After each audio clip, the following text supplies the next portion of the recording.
রামচন্দ্র রাবণকে বধ করে জয়লাভ করেছে, সেই জন্য হচ্ছে বিজয়া দশমী। মা দুর্গার বিসর্জনের সঙ্গে বিজয়া দশমীর নামটার সঙ্গে এমনি সম্পর্ক মিলছে না। প্রকৃতপক্ষে বিজয়া দশমী মানে সেই দিনে রামচন্দ্র রাবণকে বধ করে জয়লাভ। আবার এই কয়েকদিন আগে দীপাবলি গেল। দীপাবলি মানে কি?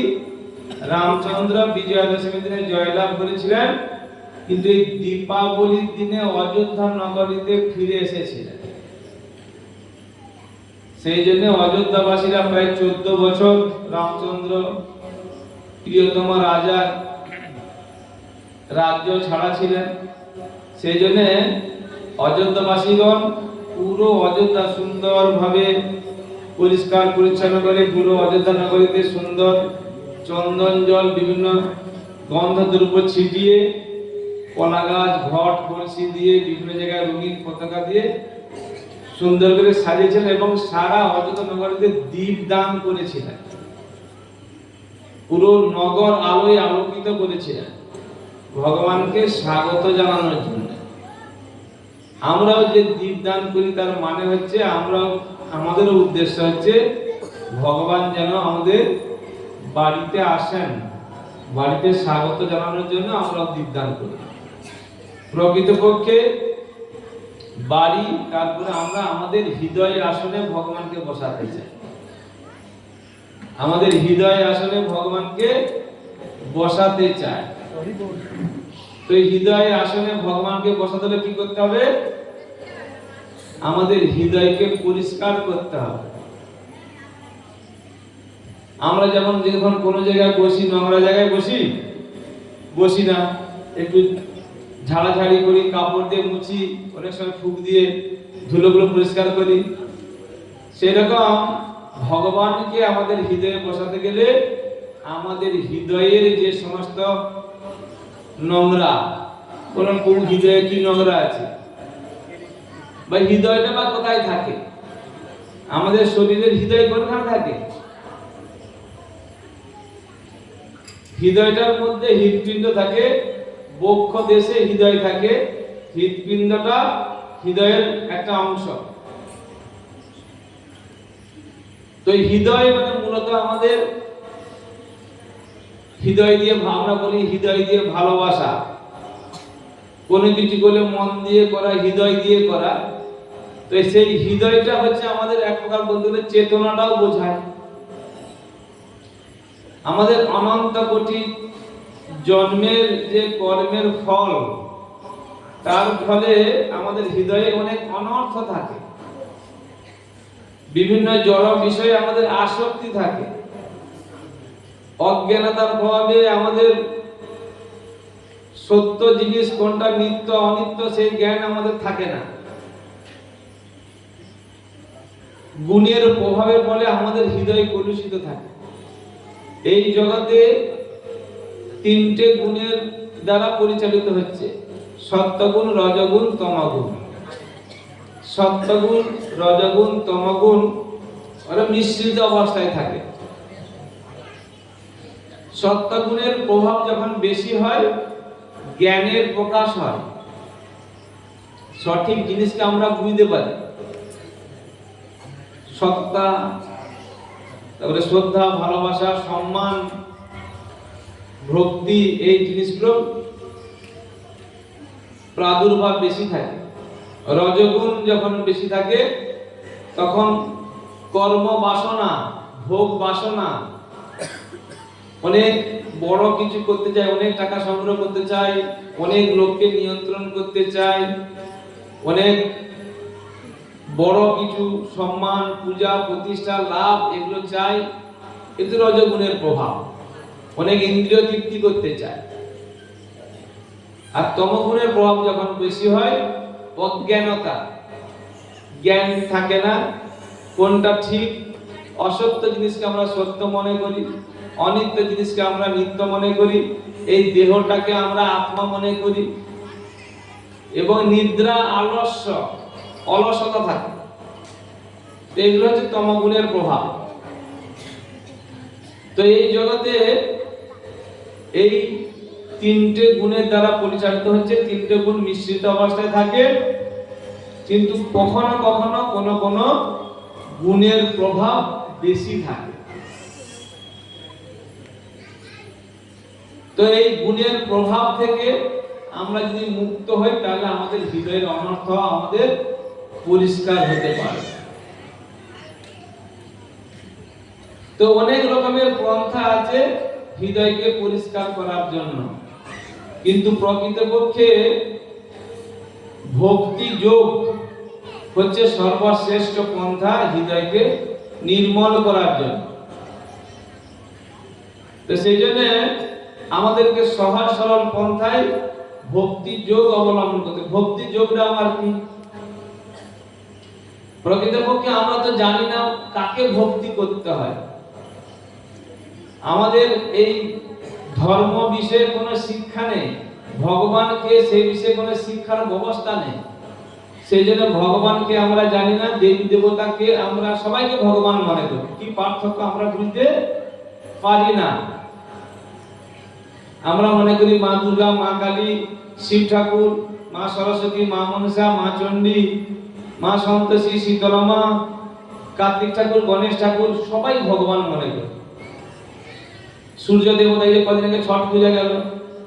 তো প্রকৃতপক্ষে ভগবান হচ্ছে একজন, ভগবান কৃষ্ণ। ভগবত গীতায় বলছেন, বিশেষ করে যে আমরা সনাতন ধর্মে যারা আমরা বিশ্বাসী,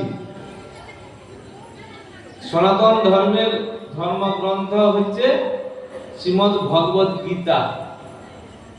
তো সেখানে ভগবান সম্পর্কে বলা হচ্ছে, ভগবান নিজে বলছেন, মত্ত পরতরম নাম তিনটি দোষটি ধনঞ্জয়, আমার থেকে শ্রেষ্ঠ কেউ নেই।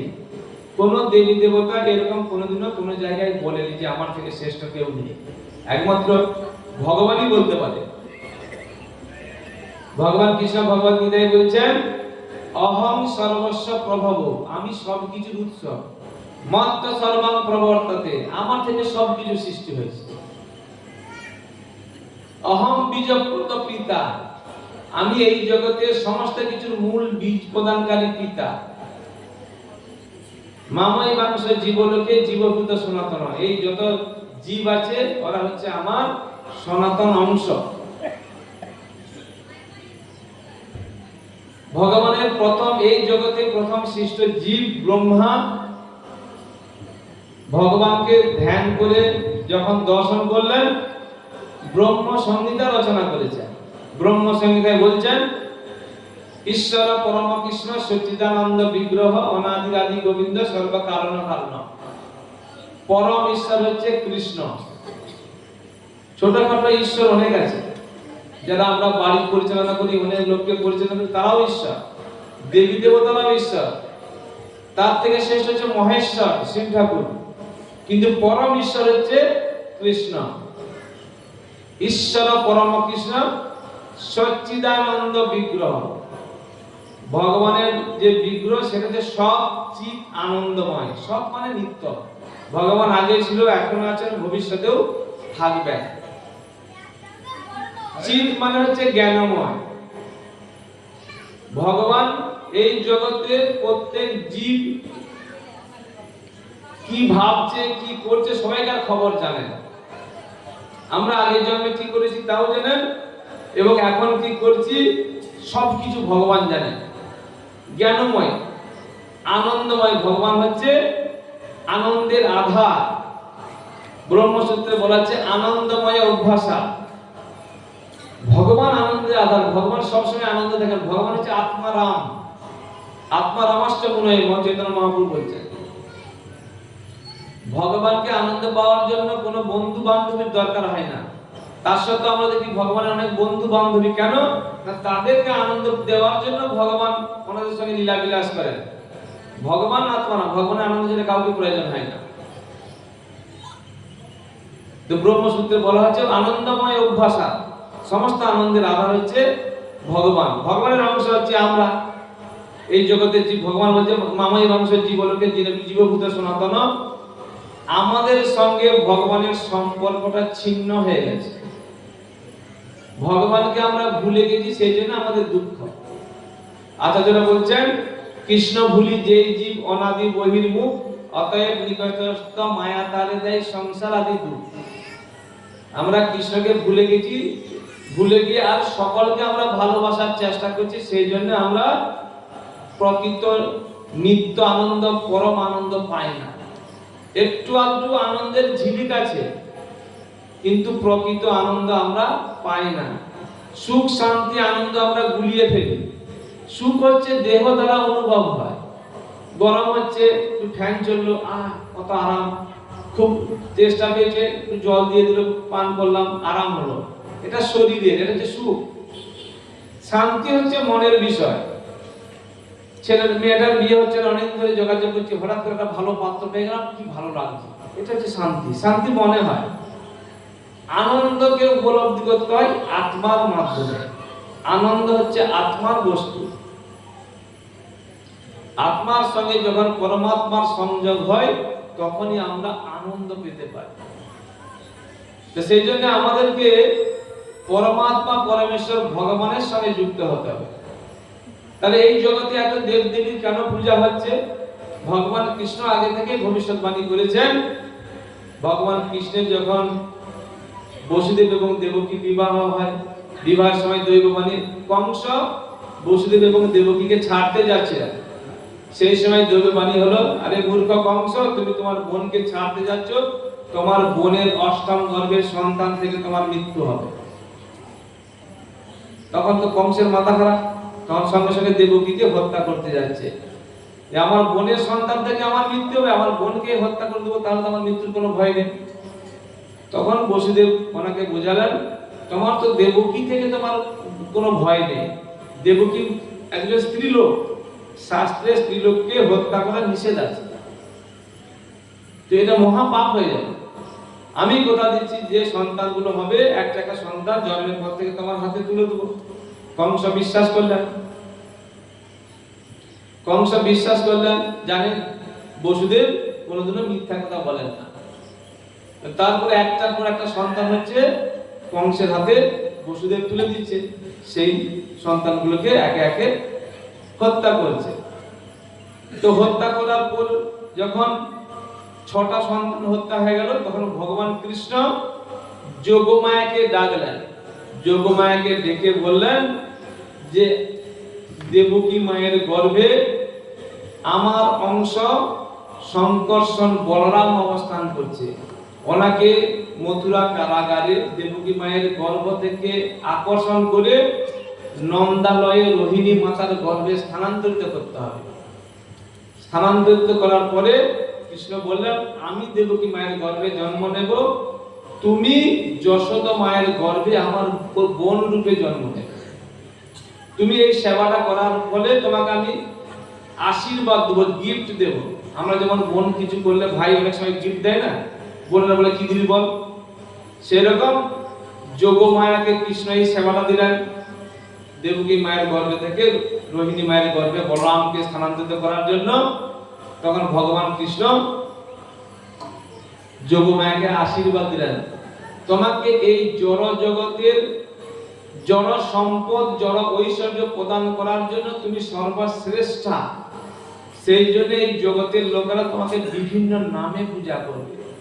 দুর্গা, বৈষ্ণবী, নারায়ণী, শারদা, কনকা, চণ্ডিকা, ভদ্রকালী, এই নানা নামে বিভিন্নভাবে পূজা করবে এবং পশু বলি দেওয়া হবে এবং বিভিন্ন উপকরণ সহকারে তোমাকে পূজা করবে।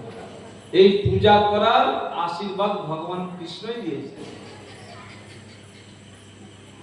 তো ভগবত গীতায় বলেছে, কামস্তৈ অপহৃত জ্ঞান প্রপদ্যন্তে অন্য দেবতা।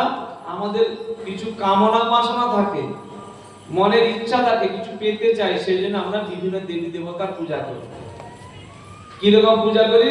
অনেক সময় আমরা চাই আমাদের মেয়েটার যেন বিয়ে হয়ে যায়, ছেলেটার যেন চাকরি হয়ে যায়, পরিবারে কারো দুরারোগ্য ব্যাধি হয়েছে যেন ভালো হয়ে যায়, কোনো একটা ঝুট ঝামেলা কোর্ট কেস চলছে সেখান থেকে যেন সমস্যার সমাধান হয়ে যায়। এই জন্য বিভিন্ন কামনা বাসনা পূর্ণ করার জন্য দেবী দেবতা পূজা করা। কামশ্রেষ্ঠ অপহৃত জ্ঞান প্রপদ্যন্তে অন্য দেবতা তম তম নিয়ম মাস্টার প্রকৃতা নিয়তা সয়া। তো সেই জন্য নিয়ম করে বিভিন্ন দেবী দেবতার পূজা আমরা করি। তারপরে শ্লোকে ভগবান বলছেন যো যো জাং জাং তন ভক্তা শ্রদ্ধায় অর্চিত বিশ্বতি তস্য তস্য অচলাম শ্রদ্ধাম তামেব বিদধাম্যহম। বিভিন্ন ব্যক্তি যে বিভিন্ন দেবী দেবতার পূজা করে সেই দেবতার প্রতি শ্রদ্ধাটা ভগবান বলে সেই শ্রদ্ধাটা আমি দিই। আমি প্রত্যেক জীবের হৃদয়ে পরমাত্মা রূপে আছি। তারপরে শ্লোকে বলছে সতয়া শ্রদ্ধায় যুক্ত তস্য আরাধনম ইহতে লভতে চ তত কামান মায়া এব বিহিতানিতা। এই শ্রদ্ধা সহকারে পূজা করার ফলে দেবী দেবতার যে আশীর্বাদ বা যে ফলটা দেয় ভগবান বলছেন ময়া এব বিহিতানিহিতান, আমার নির্দেশ অনুসারে দেয়, আমার অনুমতি ছাড়া কোনো দেবী দেবতা কোনো ফল দিতে পারে না। তারপরে শ্লোকে বলছে অন্তবত্তু ফলম তেসাম তদ ভবতি অল্প বেদসাম। এই যে দেবী দেবতার কাছ থেকে ফল পায় সেটা হচ্ছে টেম্পোরারি। অন্তবৎ মানে কিছুদিন পরে সেই ফলটা, নিত্যকালের জন্য সেই ফল না। কোন টাকার দরকার, ঠাকুর দেবতার পূজা করলাম কিছু টাকা পেলাম, এমন না যে সারা জীবনে আর টাকার অভাব হবে না। রোগ মুক্তির জন্য আমি কোন দেবতা পূজা করলাম, এমন না যে সারা জীবনে আর কোনো রোগ হবে না। দেবান দেবজনা জানতি মদ ভক্তা জানতি মামকি। দেবতাদের সঠিকভাবে পূজা করলে আমরা দেবলোকে যাব। ভগবান বলেন কিন্তু মদ ভক্তা জানতি মামকি, আমার ভক্তরা আমার কাছে ফিরে আসে। তাহলে দেবলোক বা কোথায় আর ভগবানের ধামই বা কোথায়? এই যে জড় জগতে আছে এটা হচ্ছে ভূলোক। এই 14 তলা বিল্ডিং এর মতো এই ব্রহ্মাণ্ডটা, এটা ভূলোক, ভূবলোক, তারপর স্বর্গলোক, মহালোক, জনলোক, তপলোক, সত্যলোক। সত্যলোক বা ব্রহ্মলোক যেখানে ব্রহ্মা থাকে।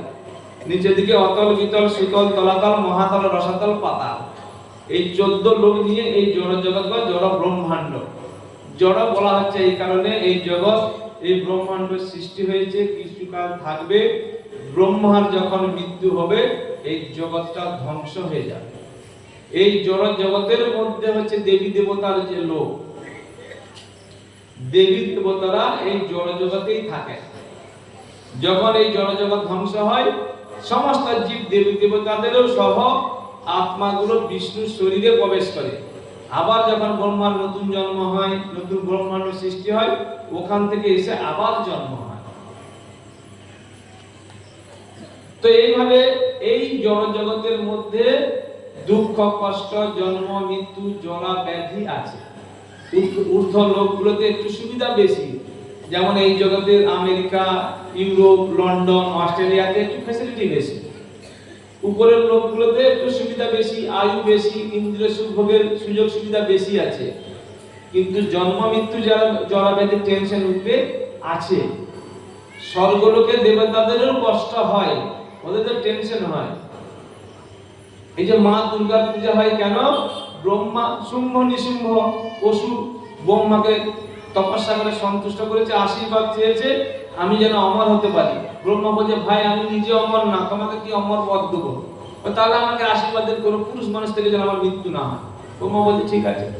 ভাবছে মেয়ে মানুষ আমার কি করবে? তারপরে শুম্ভ নিশুম্ভ কি করলো? পুরো স্বর্গলোক দখল করে ইন্দ্র, বরুণ, চন্দ্র সবাইকে তাড়িয়ে সমস্ত দেবতা চলে গেছে ব্রহ্মার কাছে। ব্রহ্মা তখন বলছে আমি পারবো না, চলো শিবের কাছে যাই। সকালে গেল শিব ঠাকুরের কাছে। শিব ঠাকুর তখন কি করলেন? না না আমার দ্বারা হবে না, আমরা বিষ্ণুর কাছে যাই। সকলে মিলে যখন বিষ্ণুর কাছে গেলেন, বিষ্ণু বলছে তোমরা দেবতারা সব তোমাদের শক্তি দিয়ে একটা দেবী মূর্তি তৈরি করো এবং তোমাদের নিজের নিজের অস্ত্র দাও। দিয়ে মা দুর্গা সৃষ্টি করলেন। মা দুর্গা শুম্ভ নিশুম্ভকে হত্যা করলেন, দিয়ে আবার স্বর্গ রাজ্য দেবতাদের কাছে ফিরে এলো। স্বর্গতেও সরকার চেঞ্জ হয়, কখনো দেবতাদের সরকার, কখনো অসুরদের সরকার। এই জনজগতে দুঃখ, কষ্ট, জন্মব্যাধি সব জায়গাতে আছে। এই জগতের প্রকৃত শান্তি যদি আমরা পেতে চাই, এই জগতের বাইরে যেতে হবে। ভগবান বলছেন দেবান দেবজজ জানতি মদ ভক্তা জানতি মামকি। আমার ভক্ত আমার কাছে ফিরে আসে। ভগবান কথা থাকে বৈকুণ্ঠ, নামটা শুনে বলছে যেখানে কোনো কুণ্ঠা নেই, মানে কোনো টেনশন নেই, দুঃখ, কষ্ট, জন্ম, মৃত্যু, জরা, ব্যাধি নেই। সেখানে সকলে নিত্য যৌবন প্রাপ্ত বয়স হয়ে থাকে। কথাগুলো গানের মতো, হাঁটলে নাচ হয়ে যায়। সেখানে চিন্তামণি প্রকার সদমসু কল্প বৃক্ষ, মাটিগুলো চিন্তামণি দিয়ে তৈরি, কল্প বৃক্ষ আছে সেখানে, হাজার হাজার লক্ষ লক্ষ সেখানে সুরভি গাভী আছে। তো সেইখানে ভগবান থাকে। ভগবান কৃষ্ণ ভগবত গীতায় বলছেন, ন তদ ভাসয়তে সূর্য ন শশাঙ্ক ন পাবক যদ্গত্তা ন নিবর্তন্তে তদ্ধাম পরমং মম। এই জগৎকে আলোকিত করার জন্য দিনের বেলায় সূর্য আর রাত্রের বেলায় চন্দ্র আছে এবং তারকারা আছে, কিন্তু ভগবান বলছে আমার ধামকে আলোকিত করার জন্য চন্দ্র সূর্যের প্রয়োজন হয় না। ভগবানের শরীর থেকে যে উদ্ভাসিত আলো বিচ্ছুরিত হয়, পুরো বৈকুণ্ঠ জগৎ উদ্ভাসিত। যদ্গত্তা ন নিবর্তন্তে তদ্ধাম পরমং মম। একবার যদি কেউ ওই জগতে যায়, তাকে আর কোনোদিনও এই জগতে ফিরে আসতে হবে না। নিত্য শান্তি, পার্মানেন্ট সলিউশন। আমরা ভাবতে পারি, আমাদের শুনেছি আমাদের পূর্বপুরুষরা বলে ভালো কাজ করো স্বর্গে যাব। স্বর্গে গিয়ে তো নিত্যকাল থাকতে পারবো না। স্বর্গে গিয়ে আমরা কতদিন থাকতে পারবো? তে তং ভোক্তা স্বর্গলোকং বিশালং। ভগবত গীতায় বলছেন, ক্ষীণে পুণ্যে মর্তলোকং বিশন্তি। যতদিন আমাদের পুণ্যটা থাকবে ততদিন স্বর্গে থাকতে পারবো। পুণ্য শেষ হয়ে গেলে আবার এই জগতে ফিরে আসতে হবে। কিন্তু ভগবান বলছেন, মদ ভক্ত জানতি মাবি যদ্গত্তা ন নিবর্তন্তে তদ্ধাম পরমং। আমার ধামে ফিরে এলে কেউ আর এই জগতে ফিরে আসতে হয় না। সেজন্য আমাদেরকে পার্মানেন্ট সলিউশন করতে হবে, ভগবত ধামে ফিরে যেতে হবে। সব থেকে সহজ পন্থা এই কলিযুগের মানুষের জন্য। সত্য যুগের মানুষের আয়ু ছিল 1 লক্ষ বছর। ভাগবতে বলেছে, কীতে জব ধ্যায়তে বিষ্ণু। সত্য যুগে ভগবানকে পেতে হলে হাজার হাজার বছর ধ্যান করতে হতো। তখন আয়ু ছিল 1 লক্ষ বছর, 50,000 বছর, 60,000 বছর, 80,000 বছর ধ্যান করা অসম্ভব। তেতায়াং যজতমকই। তেতা যুগে ভগবানকে পেতে হলে বিরাট বিরাট যজ্ঞ করতে হতো। বিশ্বযজ্ঞ, রাজস্ব যজ্ঞ, অশ্বমেধ যজ্ঞ, গোমের যজ্ঞ। সেই যজ্ঞ করার মতো আমাদের সামর্থ্য নেই, সেরকম ব্রাহ্মণও নেই।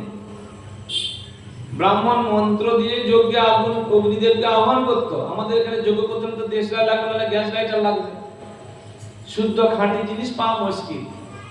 এত খরচ করে যজ্ঞ আমরা করতে পারবো না। সত্য যুগের মতো ধ্যান করতেও পারবো না। ধ্যান করতে গেলে নাকে ডেকে আমাদের ঘুম চলে আসবে। আয়ু ছিল 1 লক্ষ বছর, তেতা যুগ হয়ে গেল, একটা শূন্য কমে গেল 10,000 বছর। দাপরে পরিচর্যায়, দাপরে যুগে ভগবানকে পেতে হলে বিরাট বিরাট আড়ম্বর সহকারে মন্দির নির্মাণ করে পূজা করতে হতো। সেই পূজা করার এত অর্থও নেই, সেই পূজা করার মতো শক্তি সামর্থ্য আমাদের নেই। দাপর যুগে মানুষের আয়ু আরো একটা শূন্য কমে গেল, হয়ে গেল 1000 বছর। সত্য যুগে 1 লক্ষ বছর, একটা শূন্য কমে গেল, তেতা যুগে 10,000 বছর, একটা শূন্য কমে গেল, দাপর যুগে 1000 বছর। কলো তৎ হরি কীর্তনা। কলি যুগে মানুষের আর একটা শূন্য কমে গেল, আয়ু হয়ে গেল কত? 1000 থেকে একটা শূন্য কমে গেলে 100 বছর হয়। কিন্তু আমরা ভালো করে বিবেচনা করে দেখুন, আপনাদের পরিবার, বাড়িতে, গ্রামে কেউ 100 বছর আছে নাকি? কলি যুগের প্রভাবে 100 বছর আমরা বাঁচি না। 50-এর পর থেকে কার যে কখন টিকিট কনফার্ম হবে আমরা কেউ জানি না। সেজন্য কলিযুগের মানুষের জন্য কলৌ তৎ হরি কীর্তনা। কলিযুগে শুধুমাত্র হরি নাম করলে হবে। বলুন হরে কৃষ্ণ। ঝিমিয়ে গেছে, একটু জোরে হবে, হরে কৃষ্ণ কৃষ্ণ কৃষ্ণ হরে হরে হরে রাম